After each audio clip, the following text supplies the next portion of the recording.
Freddy Krueger, an undeniable icon of the 80s who has been haunting the dreams of audiences since his first film hit the big screen. But as more sequels began to stack onto this franchise, the fear factor faded away. What emerged from this was the MTV era Freddy.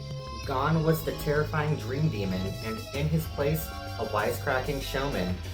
It was from this tonal shift that Freddy's Nightmares was born. This TV series brought Freddy from the big screen to our living rooms, but has been all but forgotten in present day, which leaves us with the question, is there a reason this series seems to be trapped in the 80s? No! Don't be afraid. This time, it isn't one of your nightmares. This one was mine.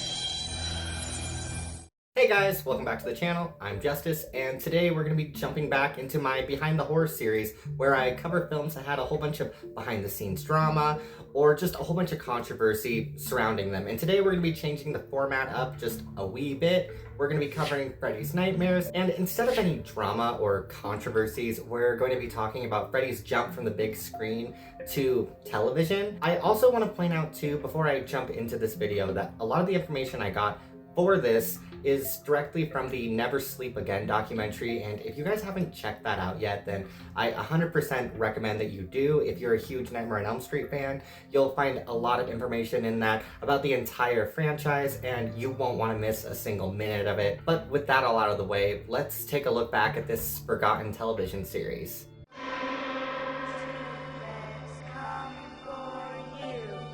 After the release of Nightmare on Elm Street 4: The Dream Master in August of 1988, Freddy Krueger had more than cemented himself as a fixture in pop culture. The wisecracking child killer could be seen everywhere, from children's toys all the way to music videos, and then he even ended up getting his own 1-900 hotline, where if you called it, Freddy would tell you spooky bedtime stories at a reasonable price, of course.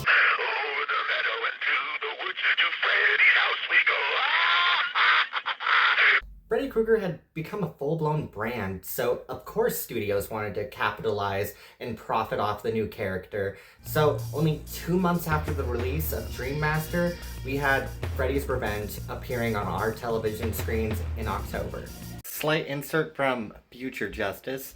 I meant to say Freddy's Nightmares, but I feel like that goes without saying, but back to the video. It was an anthology series that had Robert Englund reprising the character, and he acted more as a host for the show. In Robert's own words, he described the series as a dark, twisted Twilight Zone. And instead of having Rob Sterling telling you the tale that you were watching today, you had Freddy appearing on the screen.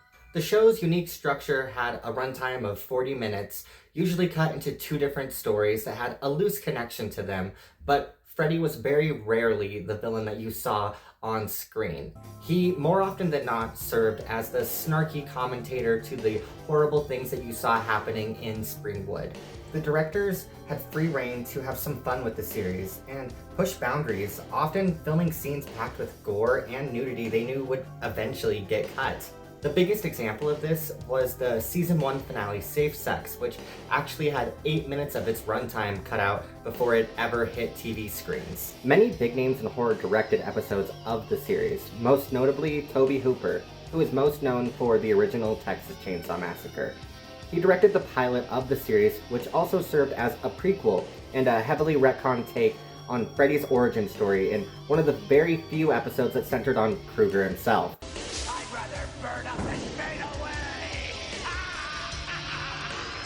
The series was designed as a late-night show that would be marketed towards adult audiences, but as mentioned earlier, Freddy had even become quite the icon with kids. He was the equivalent of Mickey Mouse for horror in the 80s, and broadcasting companies could see that, so they pushed the airing of the series to an earlier time slot.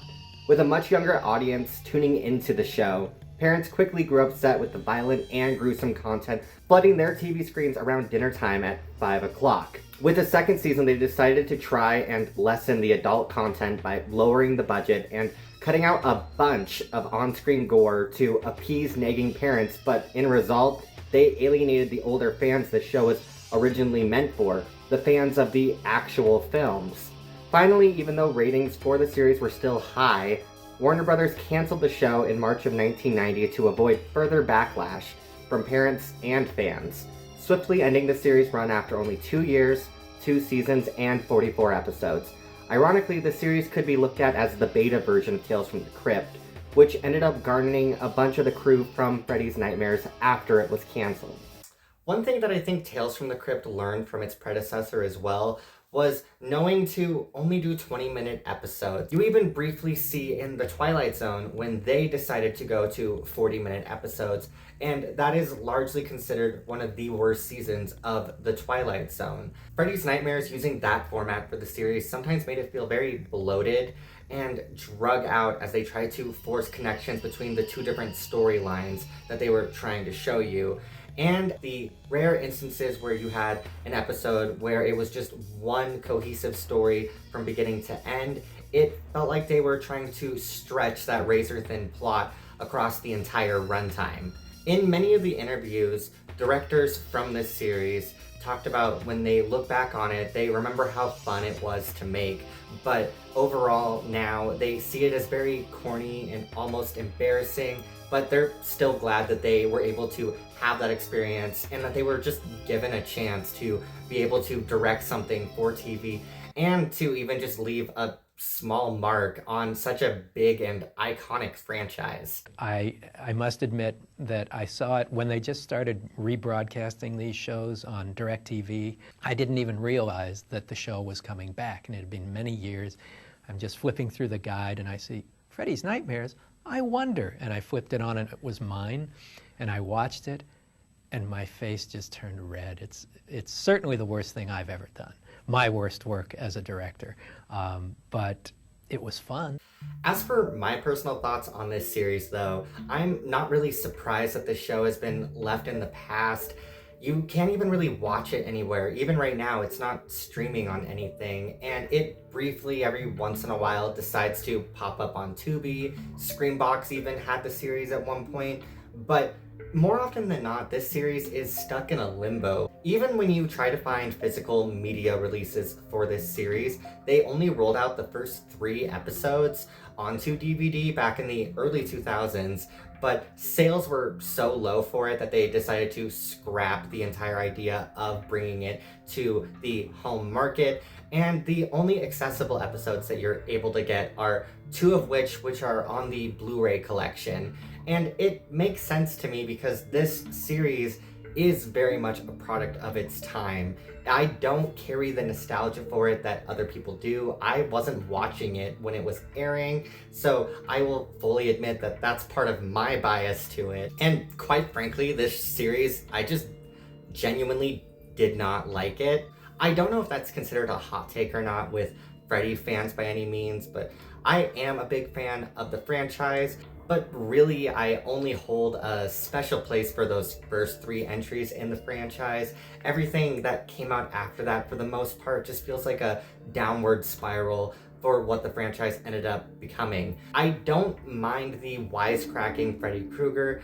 I think that a lot of his one-liners are truly iconic, but when those are overriding the horror, then you lose me on it. Because this character became more of this like comedian versus the horrifying killer that we had grown to love in those early entries in the franchise. They were way more focused on the comedy, and that's something that I think that is focused way too heavily on in here. One of the very few noteworthy things that I can say about this series is that it actually has Brad Pitt in one of his earliest roles. He is the star of one of the episodes, and if I was going to recommend one of the episodes to you, one of the very few that I actually did find some enjoyment out of in a very B-movie style was Freddy's Tricks or Treats, which follows this woman who is at this sleep clinic and she is being faced with these horrible nightmares of Freddy Krueger. I actually did find that one entertaining, even though you can very much tell that the scenes shot with